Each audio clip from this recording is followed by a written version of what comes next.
Now, let's start with the lies. The beasts, the Maximals. I went in because my first introduction to Transformers was Beast Wars. So I was very excited to see some of the characters that I recognized from that particular animation. And I thought that they would play a major role. Yes, they do in terms of driving the plot, but in terms of generally this being like a version of Beast Wars, there's less of that. I would actually say that there's a quarter of that. The other 3/4 focuses on the human characters and the rest of the Autobots. So we don't get a lot of, apart from one character whose story arc is very, very, very interesting, and her sacrifice actually in a way makes a lot of sense. All the other characters, the Maximals, are there because of just the look, and I think and I feel that they were there to bring us in, because if you were to remove all the Maximals, the beasts, you would still have a Transformers movie. So here's what I think. I think they had this an okay Transformers movie, but they knew that it would be hard to bring people in. They knew that we're getting that robot fatigue because we've seen so many Transformers movies. So they needed something different to bring us in. So they bring in this concept of Maximals.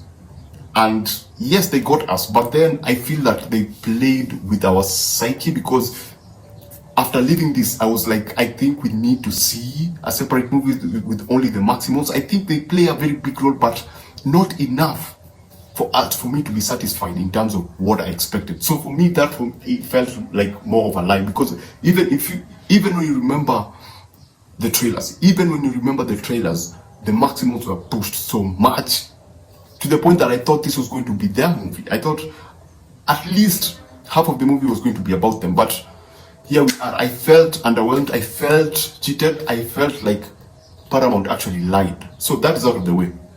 Now the movie in itself, what worked? I think it's one of the best shot Transformers movie in terms of the action sequences. I think there's a lot of competence in terms of how they chose to frame the action scenes. The other thing is the silhouette of the characters. You can actually, in the midst of all these battles and madness going on, you can actually make out the characters based on how they look. I like to call it the silhouette, the forms. The director and the designers and the CGI people did a very good job crafting the characters in a way, the form, the silhouette of the character in such a way that they are easily recognizable.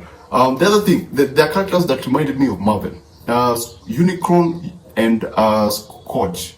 Actually, Silver Surfer and Galactus. They reminded me of those two characters because their story is more or less that. Because we have Scourge, who's sent to a planet, and then he notifies Unicron, and then Unicron comes and consumes the planet. I mean, that's a Silver Surfer story. That's Galactus. Actually, this one, Unicron was actually Galactus in a way, and Scourge was more of the Silver Surfer with two more friends.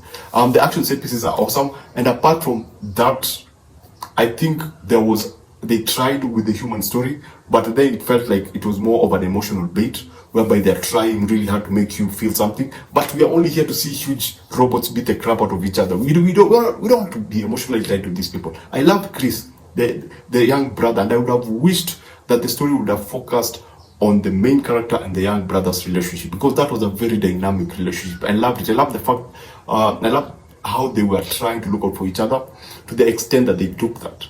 But we didn't really get to see much of those. I was actually more attached to and their chemistry. I was more attached to those two than the other characters, the other character, human character that they introduced. I have no problem against her. She's a great actor, but her role was not treated very well. She is that one character who knows exactly what is needed in a story at that particular point. And that for me gets me out of the movie, because you cannot have just what is needed at that point, that immediately. She was just solving problems when they were popping up. She knew exactly what the problem was. They didn't have to suffer to go through something. Yes, there were challenges, but she's just written to know everything when something comes up. So yeah, that for me, that character was, it was okay.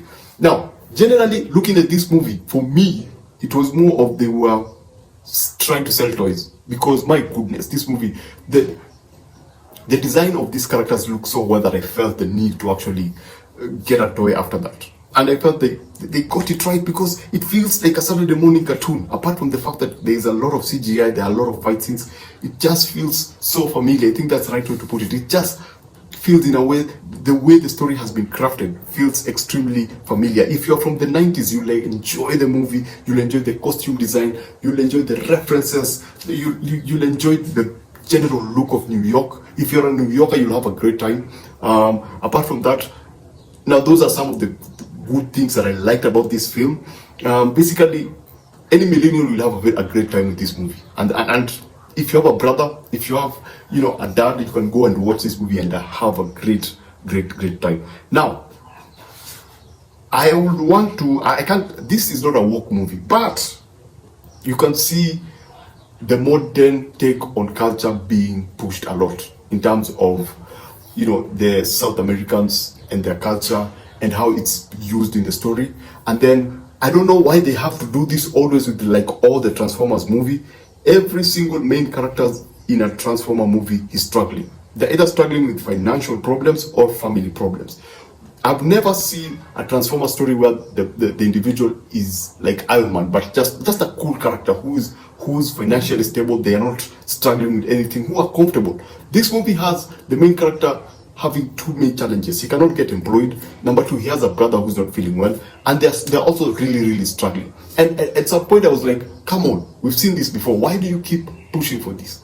We don't need to see people suffer. You can just make a good, feel-good movie whereby the story is not based on actually people who are struggling and then making it out. It feels cliche, it feels generic in a way. It feels like what an AI would write down a story, an emotional story. It feels so crafty, it feels so common. And the other character, the female character, she's awesome. Now let me make it clear, she's very awesome, but also her role.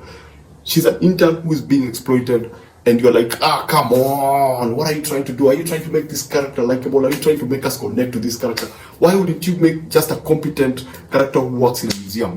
That would have been much easier. Now, anyway, that would have been much easier. I would want to see something different in terms of the characters that they bring to us. I would wish that they would surprise us, because that was one of the most disappointing part about this film. Because apart from the brother relationship, every other thing about struggling and trying to, make that back for me was like, it's another struggle story.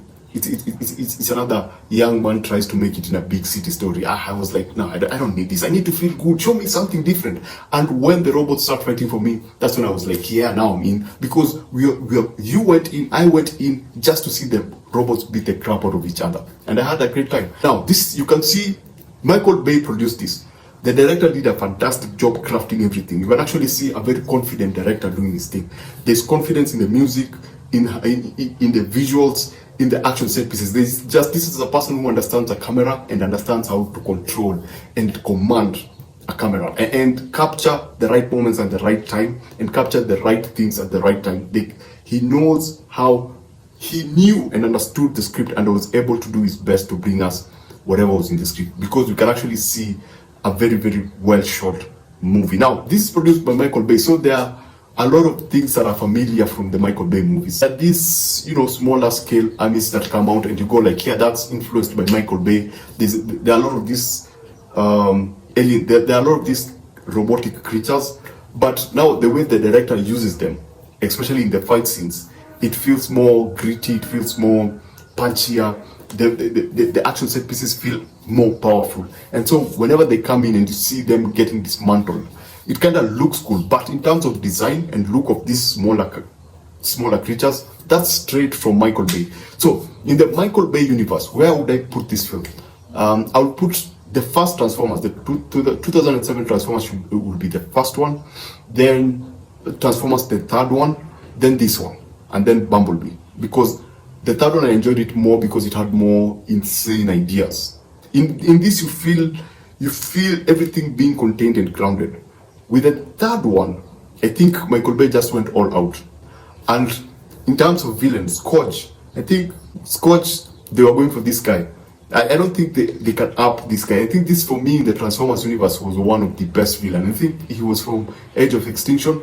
This Scourge for me was this character was, for me, had the coolest entrance, had the coolest voice. I don't mean that this other character did not have that awesome coolness. He did. And he actually kind of played that part, but still, this for me was the OG. This for me was the best villain in terms of just intimidating and presence. And the fact that this character was a Lamborghini Aventador, that for me, it was like the epitome of a good entrance for me. So yeah, that for me is Transformers Rise of the Beast. My summary would be very, very entertaining, but very, very underwhelming at the same time. It's a 3.7 out of 5. Would you pay $15 to see it? No. I'll wait for it to go up to somewhere like $7. I think $15 is a lot for this because it doesn't really give you anything new. Unless you have a kid, unless you're from the 90s, unless you're looking for something to actually really, really entertain you. So yeah, that's it. Thanks for watching. Enjoy what you watch and watch what you enjoy. Please subscribe and see you on the next one.